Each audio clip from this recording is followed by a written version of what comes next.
merci beaucoup à Laure aussi de m'avoir invité ici. C'est vraiment un très grand honneur pour une philosophe politique d'être sur un panel dans les conversations de Tocqueville. C'est vraiment quelque chose de très, très unique. Je reviens à Tocqueville plus tard, mais d'abord j'aimerais bien vous présenter notre panel. And now I switch into English because yes, we said as it's always a switch these days. So I have to my right directly is Mikhail Ziger, a Russian journalist, not working in Russia anymore since February 24, of course. You will tell us a bit about your work before and now, afterwards. Then I have Marina Moishenko. She's based in Zaporizhia. She's a Ukrainian journalist for over 18 years, and she's dedicated to her profession, and we will listen to her afterwards as well. And then I have to my left Bishop Antoine de Romanet. He is a bishop to the French army. And for those who don't know, he belongs to the family of Gustave de Beaumont, who made the American journey together with Alexis de Tocqueville. So also a proche of, very near to Alexis de Tocqueville. And last but not least, Alex Alejandro Romero. He is a technician, he is an intelligence entrepreneur, and he will give us a deep dive, a short deep dive into intelligence and how he tries to detect fake news and propaganda and conspiracy theories. I'm just realizing that I didn't do my job properly. I failed to introduce you. So Katia Gentinetta is a major Swiss political philosopher and journalist, and she did us the friendship to come here, and she's going to animate the panel. Thank you very much. Yes, and as I said in the beginning, I mean, it's really worth thinking on Tocqueville whenever we discuss here. Just to give you one thing that I wanted to add this morning on the panel, he said very early, you know, when we wrote his work, that democracies are not really willing to go to war, as they are just satisfied with themselves. And I think this is one of the lessons we could take today in Europe, and I am saying this also as a Swiss citizen, that for this we not only need decentralization, but also some central politics. And this is really a lesson to take from Tocqueville. But he also, and there we're going into our issue now, he also had his famous reflection on the dogma of equality. And I think this is really something of what we have today, that in fact everybody is an expert and everybody can express on everything, whether he or she knows something on it or not. And I think this is part of the information war we're living today. Everybody can participate to the discussion. And of course, the last famous thing from Tocqueville that I want to remind at the beginning of this panel is his notion of the tyranny of the majority. And of course, what he said with this majority, it's not about, or not only about truth, it's mainly on opinion. So the tyranny of the majority opinion is maybe the result what we see today with these fake news propaganda and what we're going to discuss now. So after this Tocquevillian introduction, Mikhail Ziger, you have been the founder and editor-in-chief of the famous TV channel Dosh, which means rain. Maybe you can explain on that. You founded this channel in 2010, and you had to leave your office in February this year. So you covered all the time in between. You got to know from very near what propaganda means, what fake news means, and someone said you are the last real Russian journalist, so dealing with truths. What was your experience in Russia? Tell us a bit. Just to say, you're based now in Berlin, where you also write chronics and for the Spiegel, but you're still, I mean, with your country. Thank you. Thank you for having me, and thank you for the introduction. I guess that that was not really correct, that I'm the last journalist in Russia, although that was a very flattering image created by some American media 8 years ago. But yes, as we speak about propaganda, I have to bring us back to some not very distant memories, because I remember our job, I remember our TV channel 10 years ago, and 10 years ago, Russia looked in a very different way. And Russian media were pretty much different, and actually it took only 10 years to bring Russia into the current situation, to the situation when, if not the majority, but probably the huge part of the population believes in some imaginary imperial values. And that is the result of 10 years of very intense propaganda.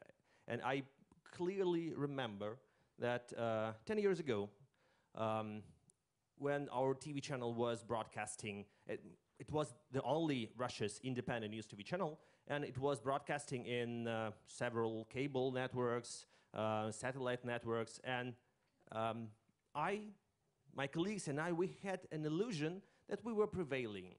There were, if you might not remember, huge protest rallies all across Russia, in Moscow and in all the big cities, so-called Bolotnaya protest rallies, and a lot of people had an illusion that we are close to the end of Putin's regime.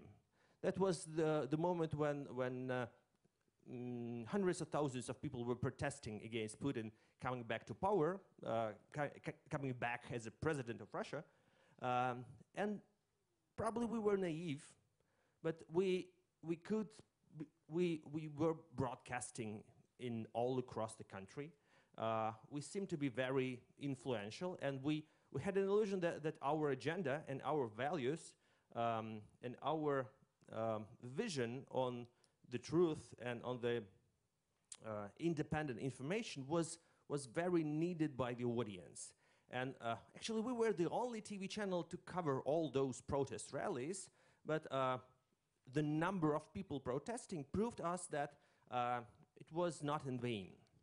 But actually, it all started with those protest rallies, because that was the moment when Putin realized that those people whom he hoped to be thankful for him for the decade of rather prosperous, thanks to high oil prices, but still rather prosperous decade, those people, Russian middle class, intellectual Russians, most educated Russians, those who lived in big cities, were not thankful for President Putin, and they didn't want him to be a president anymore. And that was a turning point in his domestic policy, and that was the turning point in his ideology. He realized that he is not the president of the middle class. Middle class is not his power base, and he needs to switch to different people, to different ideology, and if he wants to be popular, and he needs to find other arguments and other ideology. And it was very symbolic. He fired his previous chief domestic policy ideologist and appointed a new one who created day by day since 2012 the new agenda. And Putin became not 100% different, but he changed his face a lot. But what was more important, he changed his attitude to the people and to the media. He stopped addressing the educated people and turned to much more simple part of the population. He started appealing to all the traditional family values. He started introducing anti-gay laws. He started talking much more about Russian Empire as the biggest value, and that was the moment when the media climate started changing. We were not the TV channel to had real connections to the power, but I remember that, for example, very influential that time, and now closed as well, radio station named Echo of Moscow some of you probably might have heard that word. They started inviting very peculiar guests. They started interviewing on a regular basis people with very hardline imperialist point of view. They were not forbidden to bring liberal opposition leaders as well, but slightly the norm was changed, and what looked to be normal before 2012 was being changed bit by bit, and suddenly we realized that the most outrageous, the most aggressive, the most aggressive speakers like Alexander Dugin, or now we have a lot of them on our propaganda TV channels, they were considered to be very marginal before that, but after that the feeling of what is normal was changed completely. We, as a TV channel, we almost stopped our broadcasting right a month before the Crimea annexation. We were blamed for being fascists. That was not fashionable that time, but actually, yes, that's true. That was the official pretext to switch off the TV channel, because we were literally blamed by all the mainstream Russian TV channels, and that wave of propaganda activity started. And actually, within 10 years, the effect of those talks about Russia being a great empire, talks about military defeat of like Russia's ability to defeat any of its enemies. It was constant during the 10 years, and what is the result?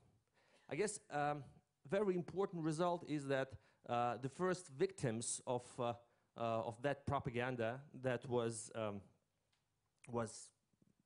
flourishing all of these years were the masterminds.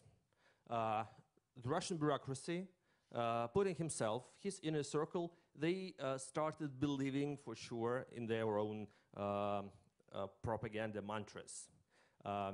They started believing in all the conspiracy theories that were being created by the propaganda TV channels.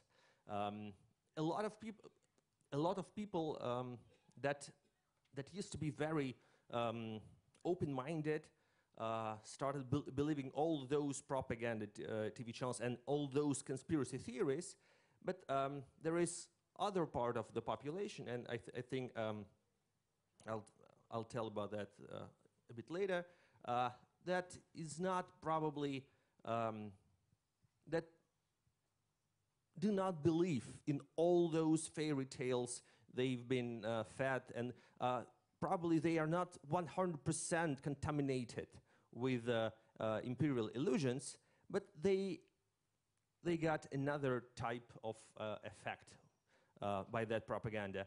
They stopped believing in anything.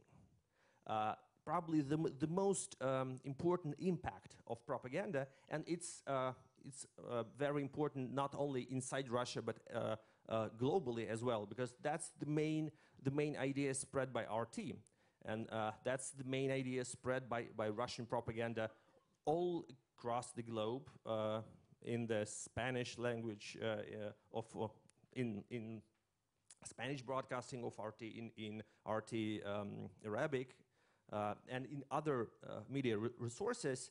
They are not spreading the same idea that Russia is a great empire.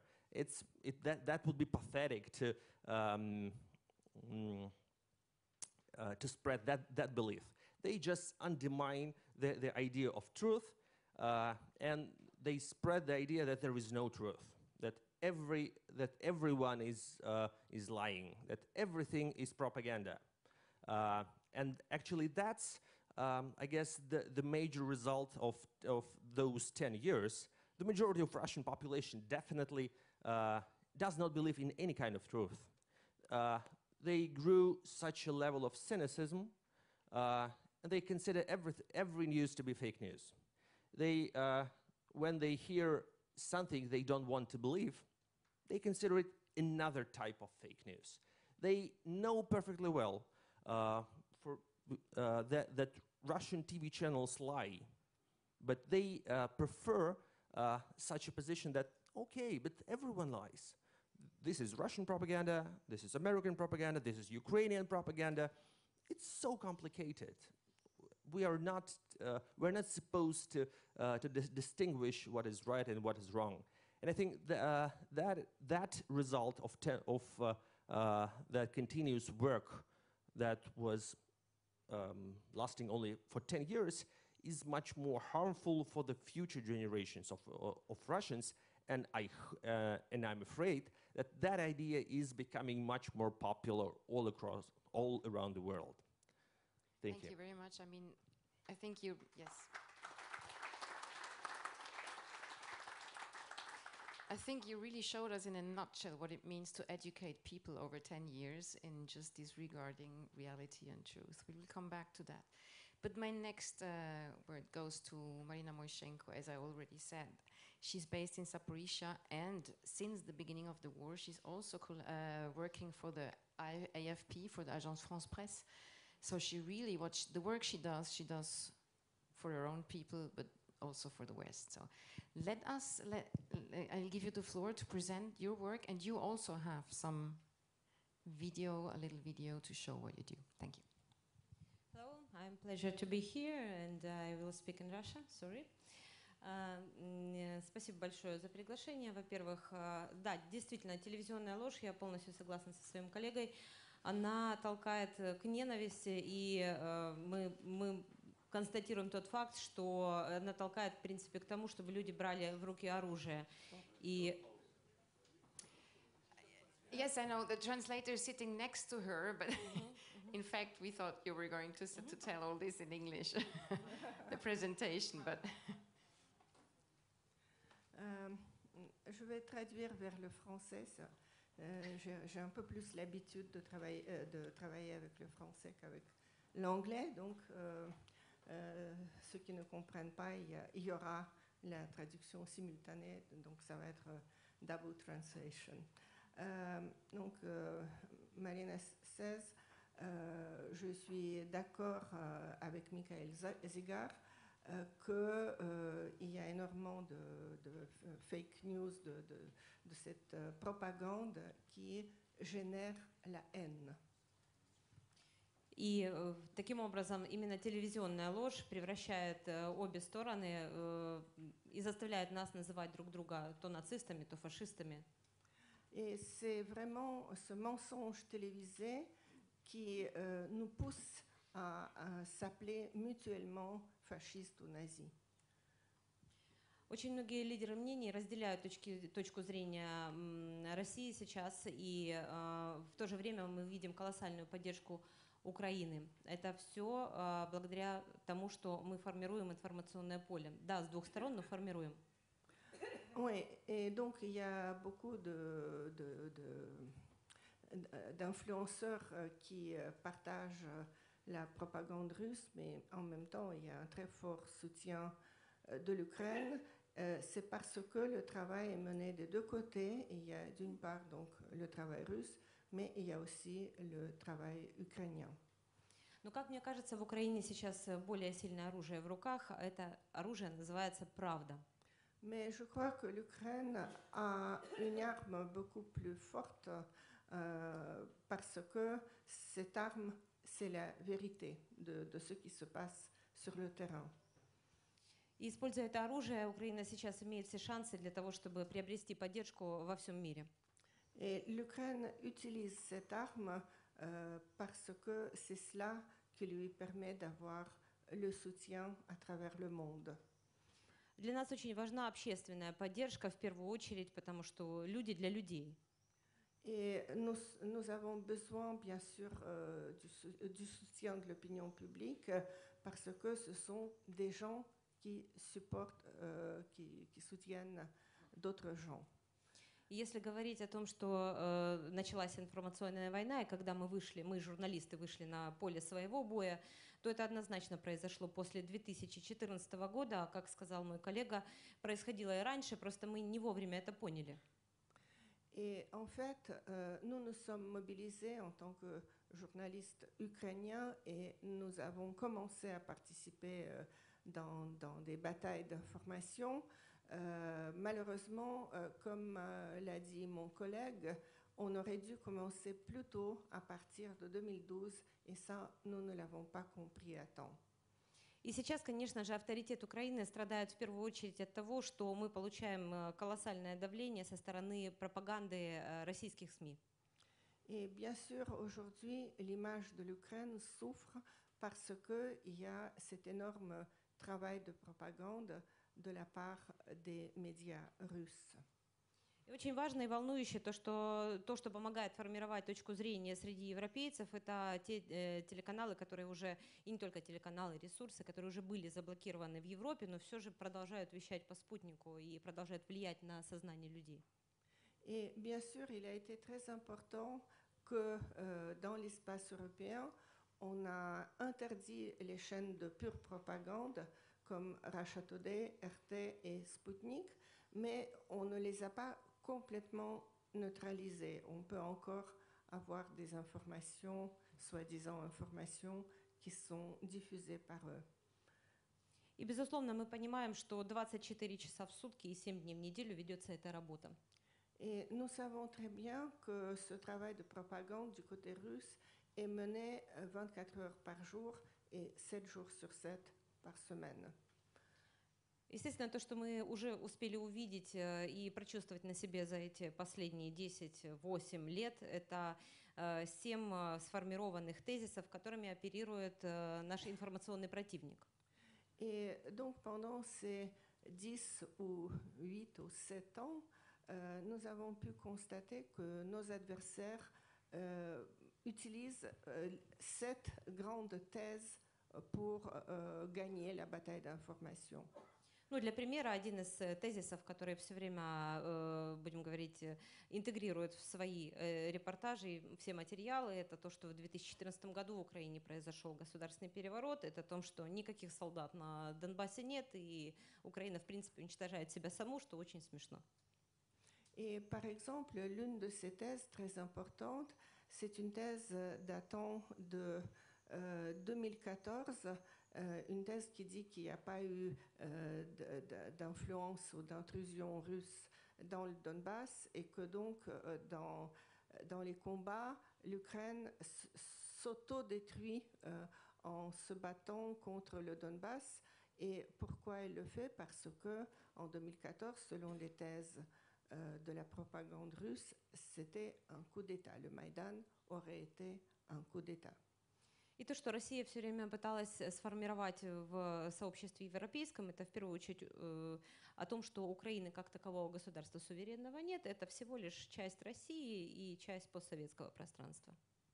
Puis la thèse aussi que la Russie essaie de propulser, c'est la thèse que l'Ukraine n'a pas droit d'être un État souverain et qu'en fait, elle fait partie de l'État et de la nation russe. Ну и мы по крупицам собираем те факты, все, которые происходят со стороны наших коллег по ту сторону информационного фронта. Это как минимум изменение фактов и подделка фактов. Et nous essayons de rassembler autant que possible donc, les mensonges propagés en tant que vérité. Parfois, c'est un travail assez fastidieux. Et donc, dans le meilleur des cas, quand il ne s'agit pas de purs mensonges, ce sont des faits, on peut dire des faits altérés. И как это работает, мне очень хотелось бы сейчас показать, чтобы много не говорить слов, мы покажем пример, как работает. Et pour ne pas donc tomber dans le verbiage, on va vous montrer une séquence pour que vous voyez vous-même comment cette machine propagandiste opère. Я прошу короткое видео, если можно сейчас показать. Это видео буквально свежее. Недавно перед приездом сюда на конференцию я закончила работу над репортажем о том, как украинские женщины готовятся и реально тренируются в тирах к городским боям, которые могут в ближайшее время захватить Запорожье. C'est une vidéo qu'on a fait juste avant ma venue ici et qui montre les femmes ukrainiennes à se préparer à apprendre à tirer pour être prêts pour des combats de rue si la situation l'exige. Если возможно включить видео, я бы рассказала, что это да. Мерси. Хозяйки готовятся, так сказать, давать отпор путинскому Российский режиму. блогер по косточкам разбирает Чуть-чуть мой не будем материал всё авторский. смотреть, так, только часть посмотрим. Et donc, ça c'est une blogueuse russe qui fait son commentaire de ce que Marina a pu donc filmer. Извините, что видео в таком качестве. Этот блогер удалил линк, и у меня все, что осталось, это запись с экрана. Excusez-nous, c'est une piètre qualité, mais malheureusement cette vidéo a été enlevée et donc ça c'est une capture d'écran. Это абсолютно реальная ситуация, обычная сейчас для Запорожья, когда женщины берут в руки оружие и готовятся защищать город, пока их мужчины находятся на первой линии боя. Donc cette vidéo montre des images assez ordinaires, assez banales de femmes qui apprennent à tirer parce que leurs maris sont au front et elles se préparent à d'éventuelles défenses de leur ville. Автор этого материала я, подготовлен он для Agency France Press, и здесь нет ни единого искажения фактического того, что происходит вот в жизни. C'est moi qui est auteur donc, de cette vidéo. Ça a été préparé pour l'agence France Presse. Et là, il n'y a aucune déformation de fait. Но после того, как российский блогер продемонстрировал это аудитории широкой, впоследствии прокомментировав это так, что посмотрите, вот это и есть украинская армия. Mais ensuite, donc, les blogueurs qui se sont emparés de cette vidéo et l'ont commenté, et leur commentaire était voilà, on vous montre ce que vaut en quelque sorte l'armée ukrainienne. C'est tout ce qu'ils ont en fait. Да, назвала это армией домохозяек. Et ils appellent ça donc une armée de femmes au foyer.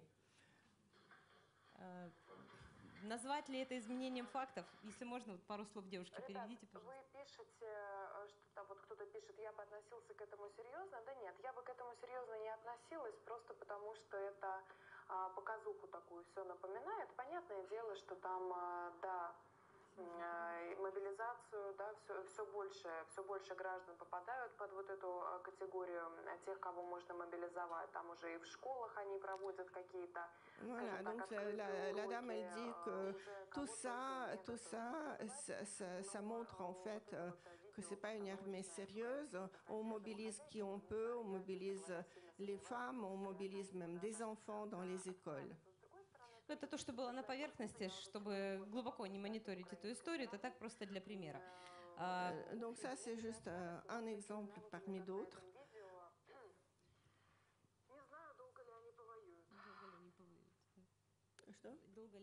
Voilà, et elle dit après, ben, elles vont pas, ces bonnes femmes, elles vont pas se battre longtemps. Ну вот примерно так и формируются фейки, и в том числе и дипфейки в нашем информационном пространстве, общем, но таком разном. C'est comme ça qu'on fabrique en fait des fakes, parfois deepfakes, parfois des fakes tout à fait ordinaires, du côté de nos adversaires. Ну и пока Россия пугает европейцев рассказами об украинских нацистах, в эфире российских телеканалов звучит информация, что нацистов привела в Украину чуть ли не Европа. То есть настолько перекручено, что абсолютная ложь. Et donc, tout ce discours sur les nazis, maintenant, est complété à la télévision russe par des affirmations que tous ces nazis sont soutenus et amenés en Ukraine par l'Europe. Donc, tout est totalement déformé. Ну и хочу закончить тем, что единственная наша контратака, которую мы можем давать, это, естественно, публиковать подобные факты во всеуслышание на весь мир. Et bien sûr, là je vais conclure, notre seule ligne de conduite, c'est de démontrer, donc d'analyser des faits comme ça, de les rendre publics. И только если подобные факты попадут в руки к нашим европейским коллегам, мы имеем все шансы говорить правду вместе. Et donc, si nos collègues européens s'emparent de ces fake commentaires et comprennent ce que tout ça signifie, dans ce cas, nous aurons la possibilité de parler de la même voix avec nos amis en Europe et en Occident. Merci.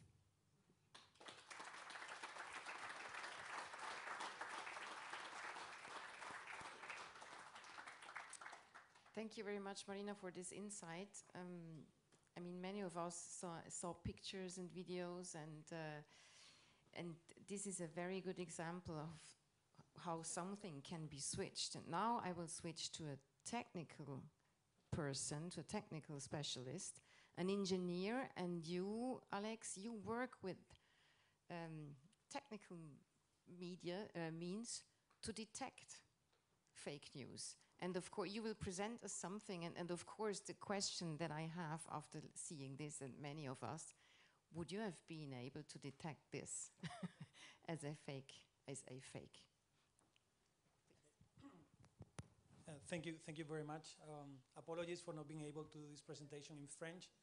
First of all, I would like to thank Tocqueville Foundation and the organizers for inviting me. As you can tell from my accent, I'm Spanish, but I'm here representing my company, which is now an American company. And I have prepared a presentation, maybe if you can connect it, please, in which I'm going to talk about malicious digital influence campaigns and disinformation. Because this is what we call in Spain siesta time. I have introduced some nice videos also. And I will be changing the tone of my voice to ensure that nobody is sleeping siesta during my slot. And I would love to take questions afterwards. So very quickly, I want to touch on 4 points briefly. First, I want to talk about trust, truth, and disinformation. I want to talk about understanding disinformation campaigns, and I want to show you an example that you might find unrelated to Ukraine and to the war in Ukraine, but actually is connected, which is COVID-19. I will give you an update on the Ukraine conflict from the digital front, and then I will outline some of the points for later discussion about what can be done. So very, very quickly, and some of the points were mentioned before. If I go before COVID in 2020, Edelman Trust Barometer, which is a database in which you can measure the trust of countries, so the trust on their institutions from the citizens, NGOs, governments, businesses, shows that trust was already declining before COVID-19. If we look at the majority of the countries, they have worrying low levels of trust. Actually, when the citizens are asked about the quality of the information, almost 60% of citizens believe that the media that they use is contaminated with untrustworthy information, very much in line with what was pointing out before. And actually, 76% of the citizens worry about false information or fake news being used as a weapon. And we will talk later about the weaponization of the digital space. I like always to recommend this book, The Death of Truth. It's from 2018, but it makes a very good example of what is the era we live in. We live in the era of post-truth, and we will talk about probably values and probably philosophy later, but we live in an era in which there is a deliberate distortion of reality with an intention, the intention to create and model public opinion and influence social attitudes with an objectives in which facts and objective facts have less influence than emotions or personal beliefs. So all these digital campaigns actually are aiming and spreading false or misleading information, normally appealing to our emotions and beliefs in order to deceive and secure economical or political gain. This is a clear definition of what disinformation is. And General Mattis before in the previous panel was talking about how important to save the world is to spend 55 minutes out of 60 in defining what the issue is. And I think that the issue is not fake news, the issue is not disinformation. The issue actually is that the digital ecosystem that sits on top of our physical reality was not designed for malignity. It cannot protect itself. And this is going to be part of the discussion and one of the points that I want to make. First, let me show you how a disinformation campaign works and what are the effects of a disinformation campaign. Very early on, in January 2020, we started analyzing COVID-19 as soon as first news is starting to arrive from China. What I'm going to show you is one simple video, very, very easy to understand and very quick, in which you will see the analysis of 1.5 billion messages across public sources of information of 120 countries, multiple languages. And what we did was we basically loaded that into one of our tools, so our analysts can look at them with Oculus and they can manipulate the data physically to understand what was going on. So basically, with our software, we're able to, get get all the data, actually extract the high frequency terms. As you can see here, these are the hands of an analyst that is moving the data. And the analyst can establish, ask the software connect all the keywords. So the high frequency keywords that are mentioned in the same phrase get connected and they create communities. And this enables to serve through 1.5 billion messages in an interesting way. High and weird, weird keywords can be highlighted. So 5G was emerging as one of the key keywords in connection with COVID-19, and also QAnon. I'm not sure if you know how relevant QAnon is, but as you can see, QAnon and 5G in a way were connected. This triggered the attention of our analysts, and they are able to cut this. Imagine that this is a 3D image. They can able to cut it, and we're able to identify that QAnon was connected with 5G, with Crisis, and with YouTube. So YouTube videos were fueling certain theories about QAnon and 5G. QAnon basically is a wide-ranging conspiracy theory that pushed the idea that an elite group of child trafficking individuals are ruling the world for many years now. And QAnon is actually digital supported by a wide network of closed groups, messaging apps. I believe QAnon is probably one of the first digital cults of our era. And we have been studying QAnon for more than 8 years now. And why this is relevant? Well, the connection of COVID and 5G and QAnon actually provoked that 77 mobile towers were burned only in the UK, only during the first weeks of COVID pandemic. And actually we saw how the burning of towers spread as fast as COVID to other areas of the world, including remote villages in the Peruvian countryside.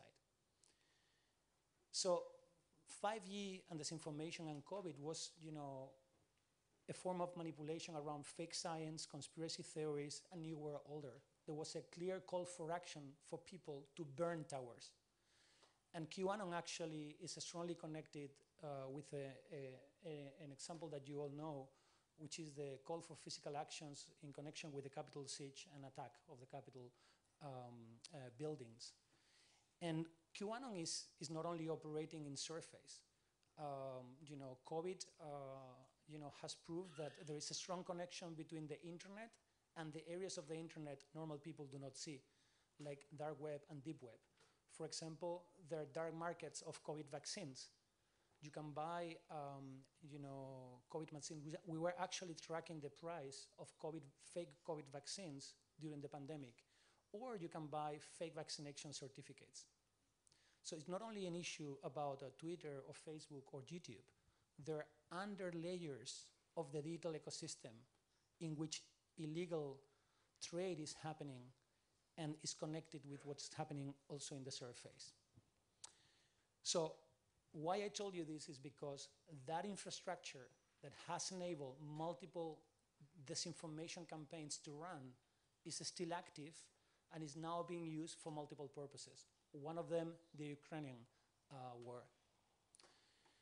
And before I jump into the Ukrainian war, as it's strongly connected with Russia, I would like to describe what are the 5 key pillars of Russian disinformation. I'm taking this from the Global Engagement Center, which is, for me, a great organization in terms of setting up the framework of what state-sponsored disinformation is and how it works. So when you look at how the Russians and other state agents are organizing disinformation campaigns, we can clearly see that there are official government communications, and this was described by my colleague before, Kremlin or ministry statements, official Russian media support. Then we have another pillar, which is a state-funded global messaging, where we have, Russia Today, where we have a Sputnik. But there is also cultivation of proxy sources. In order to be effective, these agents need local injection of local content, and they need local figures to support their messaging. Then we have the weaponization of social media. At the beginning, it was brute force, so basically networks, but more and more is becoming more sophisticated and includes the infiltration of domestic conversations in very subtle ways, standing campaigns, even shell companies that are going to be running campaigns locally. And finally, and this is the connection between disinformation and cybersecurity, cyber-enabled disinformation. So some of the hack information is actually release, leak, reframe in order to cause a major impact in the targets. So let's jump on Ukraine, and I'll be very fast. I will talk about two digital areas in Ukraine. First one is cybersecurity, the second one is disinformation. On cybersecurity, the first thing that I believe it's important is we already saw signals of the Ukrainian campaign back in March 2021. As early as March 2021, there were already operatives that were infiltrating Ukrainian infrastructure. This has been made public.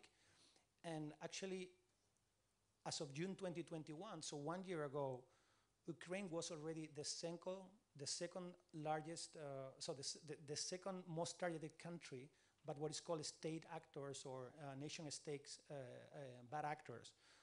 And this is actually information provided by Microsoft. As soon as the campaign started, there was a strong coordination of kinetic action and disinformation. So basically, we could see that as soon as the bombs were falling on Kiev, a full campaign was unleashing with images, with videos, and with clear messaging on why this was happening. At least 6 APTs, so advanced persistent threat actors, so what we call bad actors, state sponsor, have been already identified. 1 day before the military invasion, a number of destructive attacks. So those are pieces of software that are not looking to block infrastructure, but actually to destroy infrastructure, were launched. And 50% of the destructive attacks launched on Ukraine in the first 6 weeks happened only in the first 7 days. So what we expect as the conflict persists and expands to more countries is that probably this will expand and it might go outside the borders of Ukraine, either because there is an intent to do that or because there is a mistake and those attacks overflow the borders.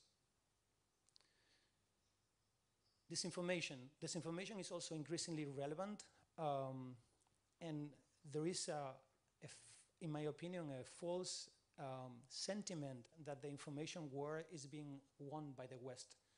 Well, I do not think that is the case, neither in the West nor outside the West. There are very strong local narratives, and if you break it down by country in Europe, there are very strong narratives that are supporting the views of the aggressor. But also, if you go outside the West, if you go to the BRICS, if you go to the global South, you will see that Russia has been extremely effective in sowing discord and building up narratives that are connecting Europe with NATO, with the US. They're building on top of US resentment, but they're also building upon, former, colonial narratives and others that are proving to be very effective.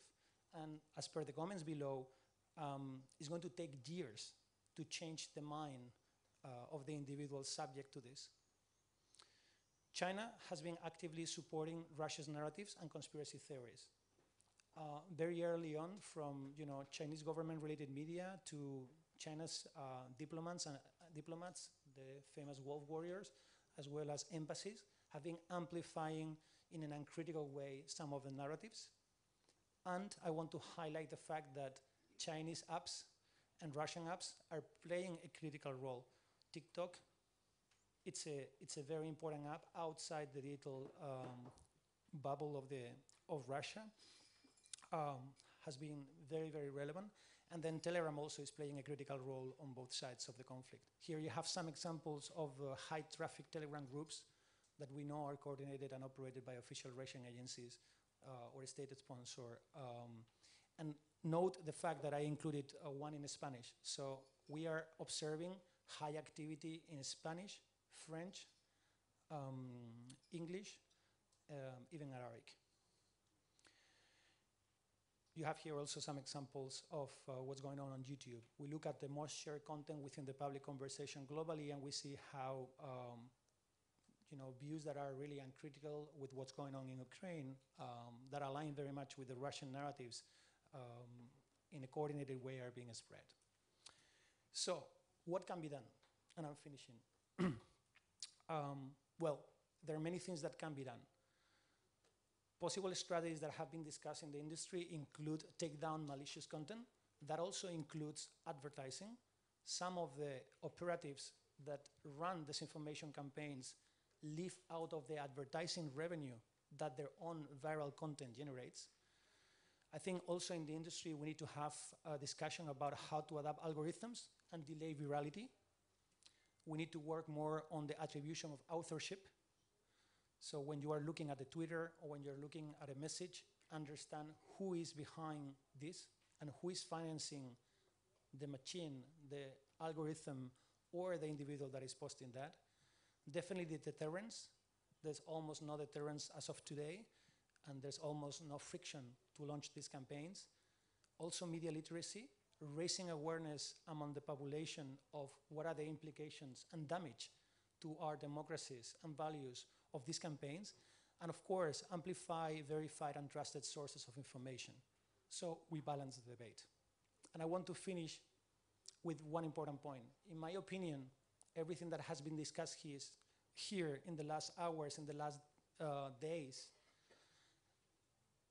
comes from a prerequisite, which is that we have a shared reality.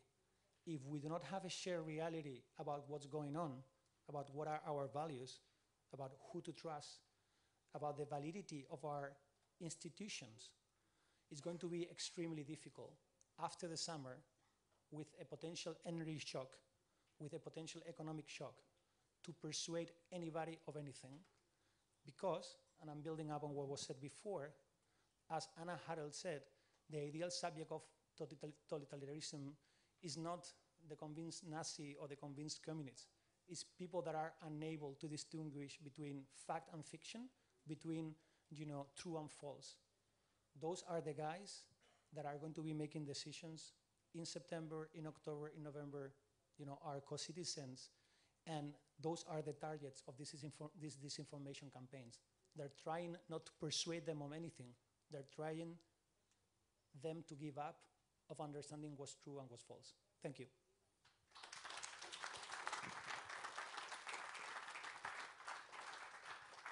Thank you very much, Alex. And ending on Hannah Arendt, she also said that if we are confronted with totalitarianism, we don't anymore have institutions, political institutions in front of us, but we only have a movement. Or, as we see now, we have different movements fighting each other. And with this, I want to head over to Bishop Antoine de Romanet.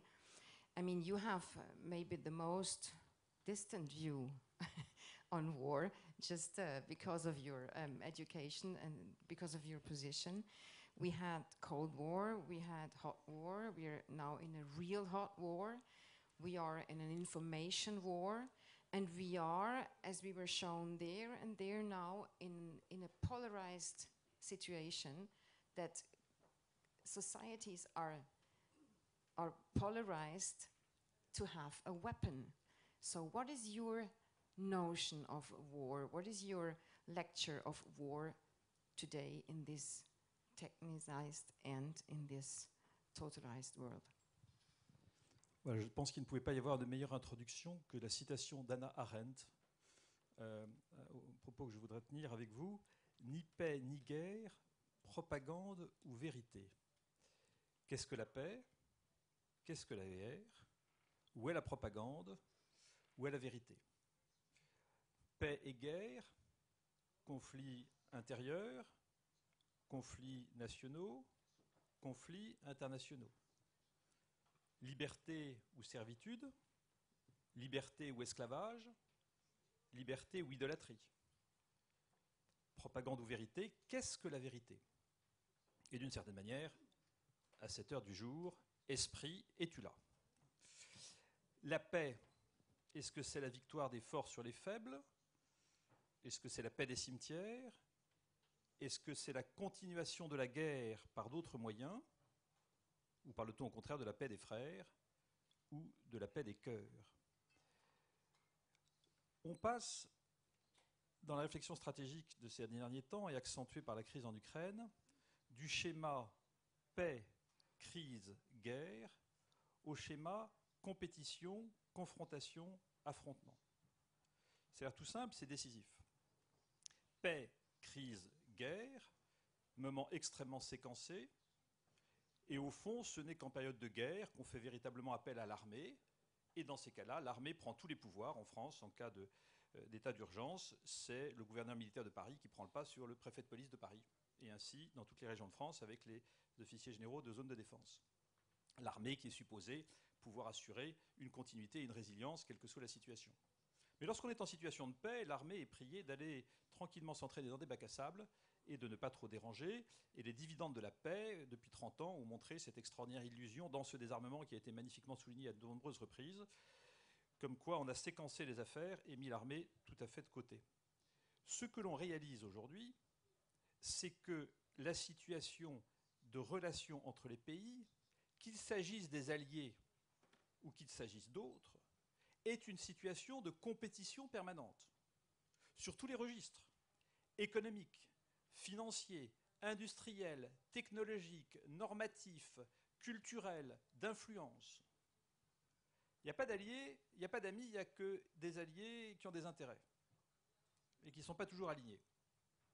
Et cette vision holistique, cette vision globale, permet de comprendre que les relations entre les États-nations sont des rapports de puissance et des rapports de force qui intègrent l'intégralité des considérations. Et il est clair que ce n'est qu'en étant assis sur une dimension technologique, industrielle, économique, financière forte, que l'on peut bâtir un rapport de force qui permet de conserver son indépendance ou les valeurs auxquelles on tient de la manière la plus forte. Donc cette approche holistique, globale, elle est absolument décisive. Elle inclut le militaire, qui est l'un des ingrédients, et elle inclut le spirituel de manière tout à fait décisive, et ce dont je suis heureux de vous parler. Alors cette dilution de la guerre est visible aujourd'hui au travers de 3 dimensions. La première, c'est les acteurs. Où sont les militaires? Où sont les civils? La deuxième, c'est le temps. On ne décarte plus la guerre en gants blancs et on ne signe plus la guerre, on ne signe plus la paix à la Galerie des Glaces de Versailles. On a parlé tout à l'heure de guerre interminable. Et puis l'espace. Où est le champ de bataille? Où est le champ de Waterloo? Et nous voyons bien qu'avec le terrorisme, le champ de bataille est partout, et nous voyons bien qu'aujourd'hui, nous avons, notamment dans le registre de l'espace, dans le registre du cyber, dans le registre des fonds marins, et dans le registre de toutes les technologies d'influence, un spectre extraordinairement large de conflictualité. Compétition, confrontation, affrontement, il s'agit sur l'ensemble de ces registres de voir où se situent les curseurs, et le rôle de chacun est important à toutes les étapes pour contrôler l'évolution des curseurs et éviter qu'ils ne montent trop haut.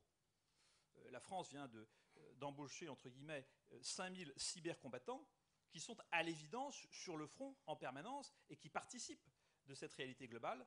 Et comme vous le savez, la guerre économique, la guerre d'influence et l'espionnage industriel est quelque chose de tout à fait considérable. Donc on a une sorte de continuum entre paix et guerre avec un rôle de la force morale, du sens, de la dimension spirituelle. Au fond, la question fondamentale, c'est qu'est-ce qui mérite de prendre la vie de l'autre? Qu'est-ce qui mérite de donner sa propre vie? L'homme porte en lui un besoin irrépressible de se dépasser et donc de se sacrifier. Et c'est le drame de sacrifier aux idoles politiques le nazisme et le communisme, ou de sacrifier aux idoles religieuses l'islamisme. C'est ce que je vais essayer de développer un tout petit peu. Qui veut mourir aujourd'hui en France pour l'Ukraine? Qui veut mourir pour l'Europe? Qui veut mourir pour la France? Mort pour la France, cette inscription tout à fait bouleversante qui est déclamée notamment lorsque les cercueils passent dans la cour d'honneur des Invalides. Qu'est-ce que ça signifie?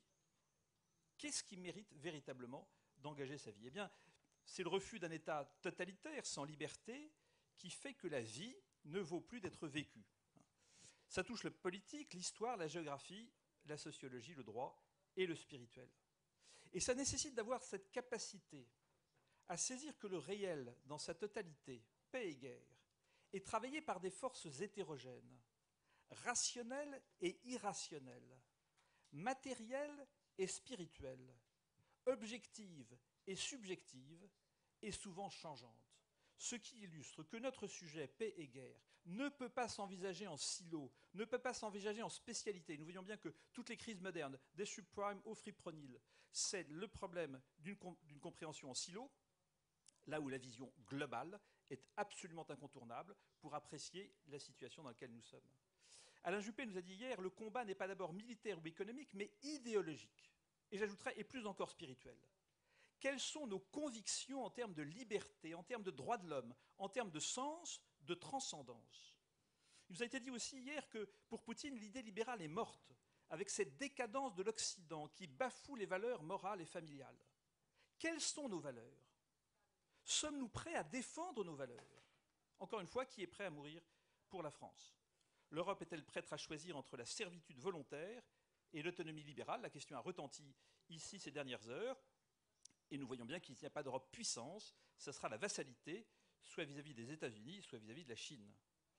Eh bien, la puissance, elle s'appuie d'abord sur une force morale. Mais pour quel but? Pour quel engagement? Pour quel dépassement? Ce qu'on sait bien dans les armées, c'est que vous ne pouvez pas asphyxier spirituellement des gens qui montent au combat. Quel est l'oxygène spirituel qui anime ceux qui se mettent à engager leur vie? Il y a une réflexion qui m'a beaucoup marqué au début de ma prise de fonction, quand un 5 étoiles m'a dit, vous savez, la différence entre un policier et un militaire, c'est que quand un policier meurt en service, c'est soit un accident, soit un crime. Quand un militaire meurt en service, ce n'est ni un accident ni un crime, c'est un acte de guerre. Et la vraie question, c'est celle de la cohérence, de la cohésion, de la fraternité, comment faire d'un tas un tout, comment mobiliser un ensemble d'êtres humains qui vont engager leur vie, au service de qui, au service de quoi, et moi, en quoi est-ce que je crois et pourquoi est-ce que je veux me battre? Vous connaissez sans doute cette histoire des deux chevaliers qui se font face et l'un d'entre eux dit à l'autre « Monsieur, vous vous battez pour l'argent, alors que moi, c'est pour l'honneur. » Et l'autre lui répond « Ça, monsieur, on ne se bat jamais que pour ce qu'on n'a pas. » Pourquoi est-ce que nous battons-nous? Pourquoi les conflits dans le monde? Quelle dimension de dignité, de reconnaissance, d'honneur? Et finalement, nous l'avons touché du doigt depuis un jour et demi. C'est une question de reconnaissance, c'est une question immatérielle. Alors nous connaissons tous les 6 critères traditionnels, que sont le territoire, la langue, la culture, l'histoire, les valeurs et le destin commun. Et se dégage un tempérament national, une identité pour chaque peuple, et nous avons essayé de le cerner pour une part du côté russe et du côté ukrainien. Dans certains comités de conseil en organisation, les équipes qui se constituent pour une mission ont pour usage de partager mutuellement le profil psychorelationnel de chacun. Alors il existe de nombreux tests qui se déclinent pour l'essentiel sous 4 grandes rubriques. L'orientation de l'énergie, extraversion ou intraversion, le recueil de l'information, sensation ou intuition, la prise de décision, pensée ou sentiment, le mode d'action, jugement ou perception. Nous avons insisté sur l'importance de donner à l'Ukraine de prendre ses propres décisions et de ne pas imposer une grille de lecture qui serait par trop hexagonale, même si le caractère extraordinairement international de cette rencontre nous en dispense pour une part. Et en auscultant les pays européens, on voit se dégager des articulations éclairantes sous forme de couple. Concret, abstrait. Idéologique, pragmatique. Centralisé, décentralisé. Tout attendre de l'État, tout attendre de soi. Tonique, mélancolique. Dominant, dominé. Vainqueur, vaincu. Occulter, assumer, se pencher à l'échelle de l'Europe, se penser à l'échelle du monde, chercher du bilatéral, privilégier le multilatéral, Ouverture, fermeture, intégration, souveraineté. Se vivre comme singulier, se vivre comme exceptionnel. Grosse tête politique et petite jambe économique. Petite tête politique et grosse jambe économique. Libre-échange, protectionnisme. Langue universelle, langue des autres. Point d'équilibre, point de rupture. Le moi de la nation, le surmoi de l'État. Être au centre des cercles ou dominer le système. Cherchant soi-même la résolution de ses problèmes ou attribuer aux autres les origines de mes problèmes. Et puis, cette articulation entre la loi et les contrats. Il y a des égards, je suis sûr que quelques diodes se sont allumés dans vos esprits, vous avez reconnu quelques couples de pays, et nous voyons bien combien l'issue de la Seconde Guerre mondiale, qui a façonné l'Europe d'aujourd'hui, permet d'éclairer ces couples. Quel est le rapport à l'autorité, à l'argent, à la famille, aux religieux, au corps, à la famille, au sexe, au passé, au futur? Chaque nation a une mémoire, une identité, un imaginaire, et par là, une dimension spirituelle. La question est de savoir si nous vivons déjà, selon l'expression du pape François, une troisième guerre mondiale par morceaux. Ce qui est intéressant, c'est de s'intéresser aux deux premières guerres mondiales, qui ont pour origine l'Europe. Erasme définissait l'esprit européen par le libre arbitre, la tolérance, un État proportionné aux besoins des citoyens et la protection des faibles. L'Europe, vue de l'intérieur, c'est une conscience qui s'interroge. Elle se voudrait un espace privilégié de l'espérance humaine, refusant les fanatismes et s'appuyant sur la raison. Or, si c'est la raison qui a fait l'Europe devenir elle-même, alors la crise de la raison, privée de tout fondement métaphysique, devient aussitôt la crise de l'Europe. La raison sans transcendance a-t-elle encore un sens? Privée de fondement métaphysique, la raison se dévalue en une simple valeur, ce qui conduit au surgissement des idéologies totalitaires, nationalistes ou désormais internationalistes. C'est exactement la citation d'Hannah Arendt. Et ainsi s'expliquent les deux guerres mondiales que les États européens ont menées au nom de la raison d'État, de la raison technique et industrielle. La Première Guerre mondiale, 14-18, un crime contre la fraternité. Les Européens ayant dénié la paternité à Dieu, découvrirent ne plus pouvoir respecter entre eux leur fraternité de chrétiens, ils se sont identifiés de façon idolâtrique à leurs États-nations respectifs, ils dénièrent aux autres Européens la dignité de fils de Dieu, donc d'hommes, jusqu'à tenter leur anéantissement réciproque. La Deuxième Guerre mondiale, 39-45, en étendant au monde le suicide des nations, la Deuxième Guerre mondiale introduit un nouvel élément, les idéologies totalitaires, produits dérivés mais accomplis de la rationalité en état de nihilisme, avec leur programme de destruction, soit racial avec le nazisme, soit social avec le communisme, et nous avons évoqué leur rivalité mimétique dans nos entretiens d'hier. Tout ceci prétend simuler, remplacer et donc éliminer l'esprit lui-même. Esprit, es-tu là?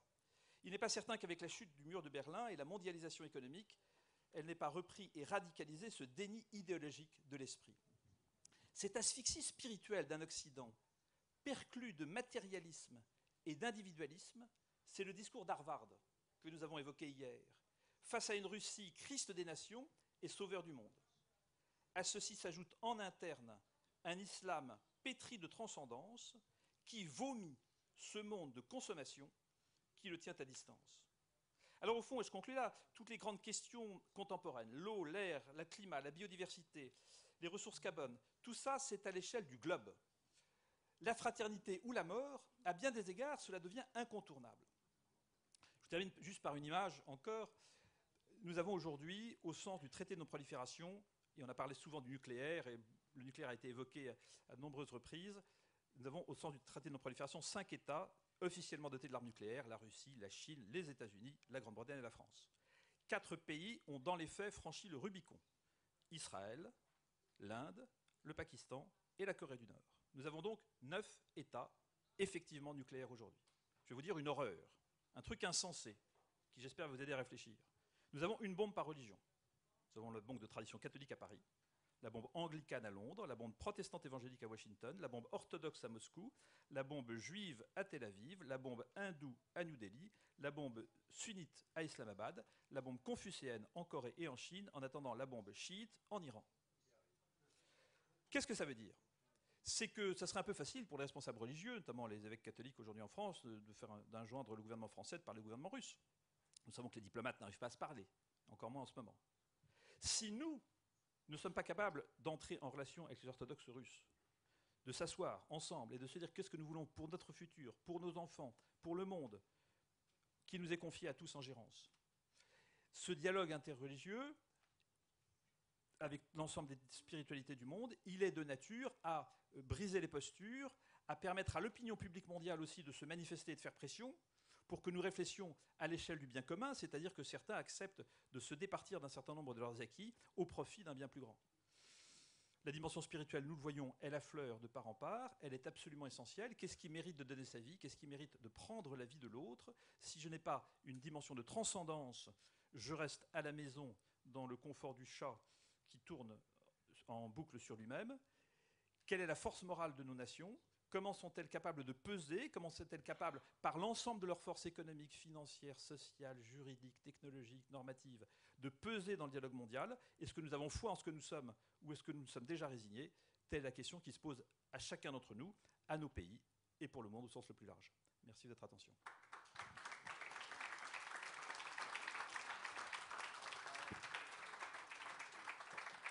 Merci beaucoup. Est-ce que j'exagère si je dis que c'était une sorte de sermon sur la guerre d'aujourd'hui et de la réflexion dessus? Oui, parce que c'est à peu près la durée d'un sermon, 12-13 minutes. Sans signe de croix. Merci beaucoup. But I would take this over for a first question to you. I have a question for each on the panel, and then I would open to the public. We have to 15:45, as it is in the program. 40. Okay. We will do that. Michael, I mean, we heard this, that there is a conviction needed to dying for something or to go to war for something. Now, what you explained is that in Russia, there is a complete other reality of what is really happening. So do you think, do you see any possibility or any chance that the Russian people will come back to a real reality and ending this war by just taking down this regime and by saying this is not worth it, what we live there? Do you see any possibility or any chance? You know, hi? Yeah, is it working? It's important to mention that Russian people are not, that's not a monolith. Russian people do not have only one opinion on what is happening. And when I was telling you that about 10 years ago the propaganda campaign, imperialistic propaganda started, and 8 years ago most of independent news media in Russia were suppressed and most of them shut down, that didn't mean that since that time until today we have like one man show and only President Putin's point of view is shared by the whole population. That's not true, because what actually happened approximately around 2014, most traditional media institutions were closed, and the quality independent journalism moved to online. And we've heard a lot about YouTube and Telegram, how harmful they can be, but at the same time they played a crucial role in Russia. And actually, especially YouTube became the platform for independent journalism and for very high quality media in Russia. And YouTube has become the source of information and of journalism for millions, and it is a really it has become an alternative platform for a lot of people who do not watch television. And probably you know about that. We had a lot of comparisons that actually Russia is divided to two parties. One party is television party, another one is internet party, and sometimes it could be compared to younger and older generation. That older people tend to watch TV, younger people tend to get they watch YouTube as television. And that situation is still the same, although we had a lot of changes during the last months. Definitely many, like when I say YouTube was important, I mean that the most popular YouTube bloggers were probably much more influential than some mainstream TV channels. And every video released by the top journalists had tens or hundreds of millions of not likes. They were watched hundreds of million times, and it's still going on. And there is ongoing struggle inside Russian media and inside Russia. And the huge part of population does not share the all those imperialist values, and they still watch and they still try to find other sources of information. Some media were shut down right during I mean some digital media, because we had no other media left during the last 10 years, but some digital media were shut down during the first week of the war. But still, a lot of journalists are still working, mainly from Latvia, from Lithuania, Georgia, Germany, other European countries. And if you asked me several months ago, I would have been still very optimistic, and like 100% optimistic, because my mantra was, there has never been a precedent in the global history when older generation would prevail over younger generation, because younger generation usually got their information from YouTube, from much more diverse media platform. And I'm still optimistic. I still know that we are now right in the middle of the very very influential fascist hysteria that we watch in Russia, and as we know it from our experience, that already happened in 2014. That patriotic fascist hysteria is going to fade away. Like it was very very emotional, and it was 100% spread all across the country for several months. But we definitely know that those waves of patriotic hysteria, they end. And I have no doubts that the influence of independent media and the influence of those people who do not share the fascist propaganda, that influence is going to be effective. But it's going to take time. Definitely, it's going to take some time, because under current regime, the majority of people will not follow this or another path.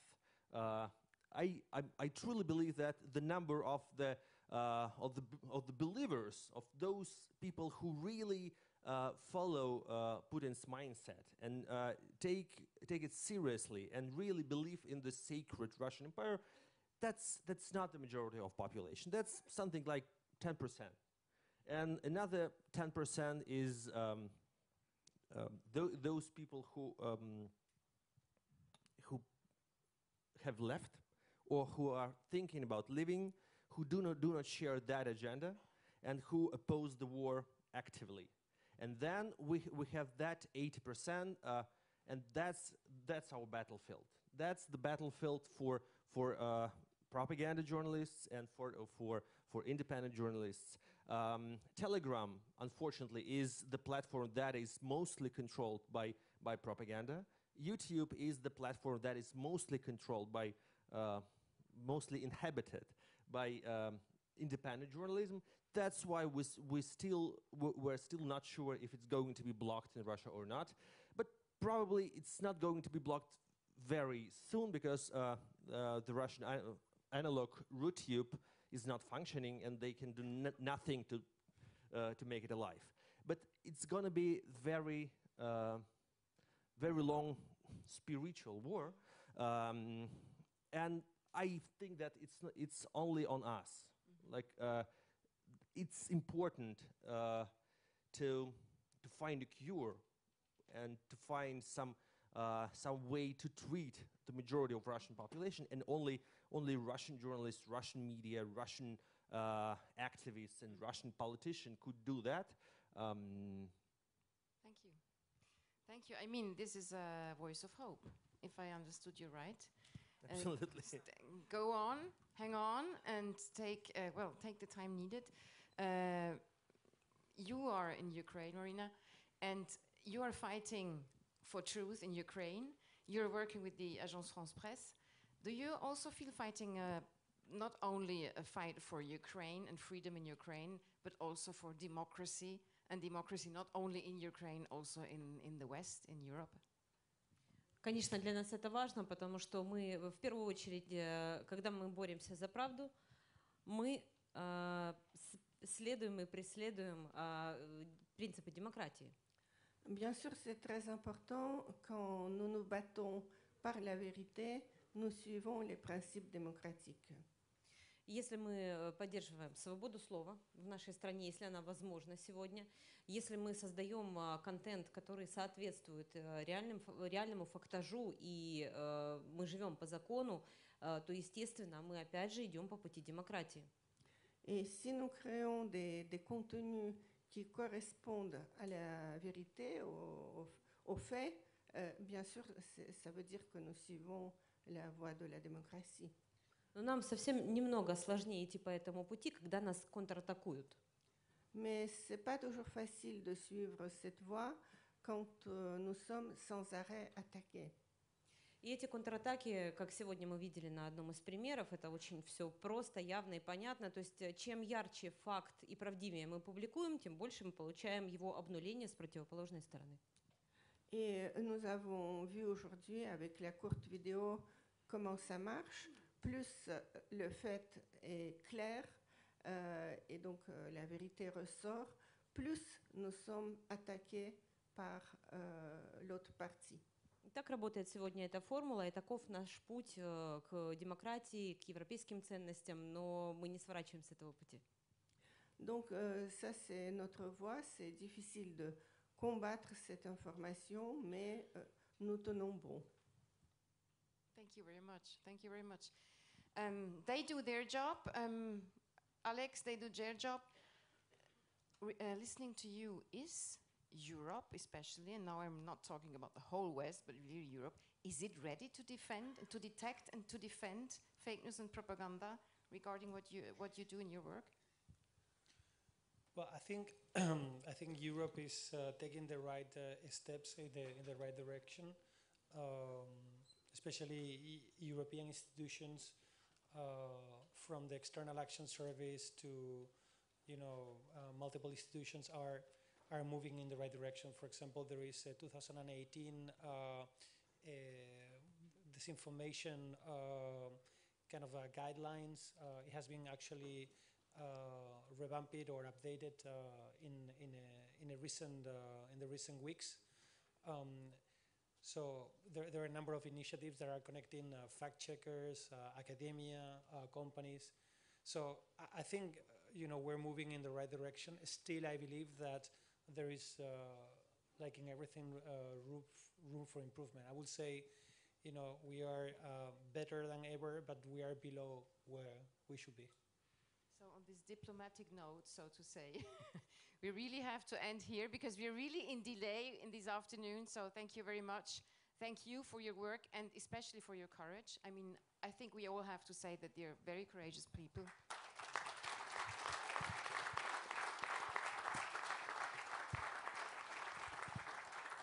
And thank you for your technical and spiritual support of this work.